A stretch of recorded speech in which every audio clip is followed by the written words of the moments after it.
কে তুমি, তোমার নাম কি, তোমার পরিচয় কি, এই জঙ্গলের মধ্যে কি করছো? নিজের পরিচয় দিলেন। মহারাজ, আমি চক্রবর্তী সম্রাট শ্রীতানপাদের জ্যেষ্ঠ পুত্র, নাম হলো ধ্রুব।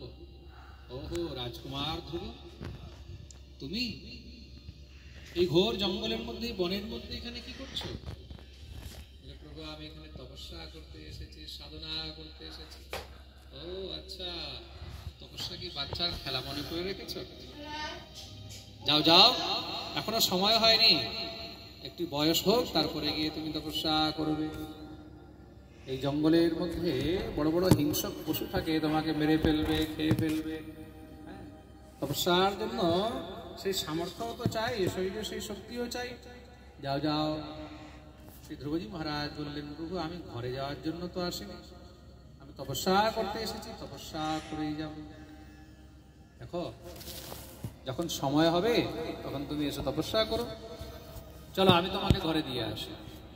শ্রী ধ্রুবজি মহারাজ বললেন, প্রভু, আচ্ছা একটা কথা জিজ্ঞাসা করবো, বলে আপনি সত্যি আসল সাধু না আপনি নকল সাধু? নারদ একদম চমকে গেছে।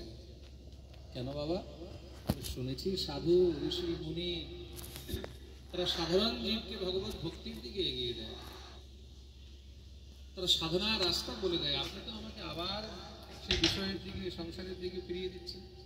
তাই মনে একটু সংশয় হলো। নারদ বুকে জড়িয়ে ধরেছেন, না রে বাবা, আমি আসল। তাহলে কৃপা করে আমাকে তপস্যার রাস্তা দেখান, আমাকে সাধনার মার্গ প্রশস্ত করুন। দেবর্ষি নারদ জিজ্ঞাসা করলেন, কার তপস্যা করবে? বলে, কার মানে? তপস্যাও কি আলাদা আলাদা হয়? বলে, যার যেমন অভিলাষা, সে সেই অভিলাষার পূর্তির জন্য আলাদা আলাদা দেবদেবীর পুজো করে, আলাদা আলাদা দেবদেবীর তপস্যা করে।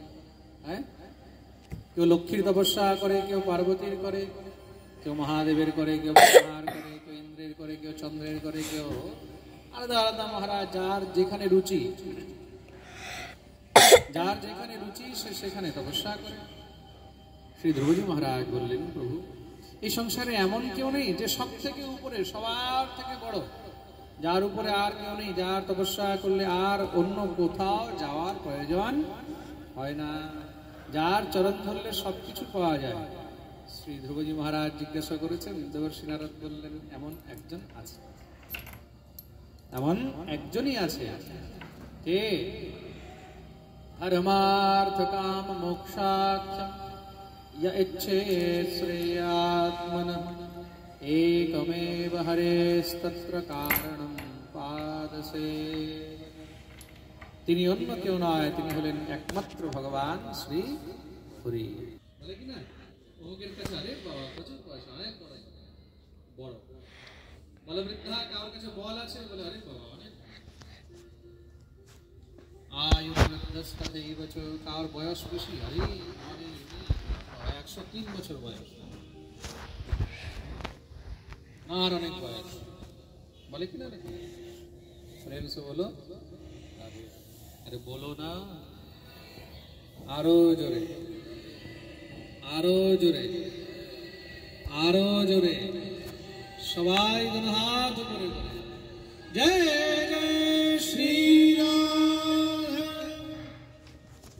কিন্তু বাস্তবে বড় কে? বলে, তে সর্বে জ্ঞান বৃদ্ধস্য কিঙ্করা শিষ্য কিঙ্করা। তাদের সবার মধ্যে বড় হলেন জ্ঞানী, যার মধ্যে জ্ঞান রয়েছে তিনি হলেন সব থেকে বড়। কেন? কেন কি জ্ঞানীর কাছে সবাইকে নত হতে হয়, জ্ঞানীর কাছে সবাইকে ছোট। প্রেম সে বলো। তার জন্য নিজের শ্রী গুরুদেবকে কখনো ছোট করতে,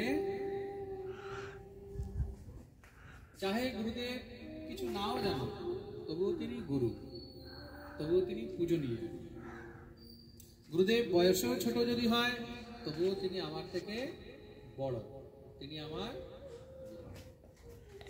দীক্ষা গুরুর ব্যতীত অন্যান্য শিক্ষা গুরুদের কাছে, যার কাছ থেকে আমরা শিক্ষা পাচ্ছি, কিছু গ্রহণ করতে পারছি, তিনি হলেন আমাদের শিক্ষা গুরু। তাদের কাছ থেকে মন্ত্র ইত্যাদি গ্রহণ করা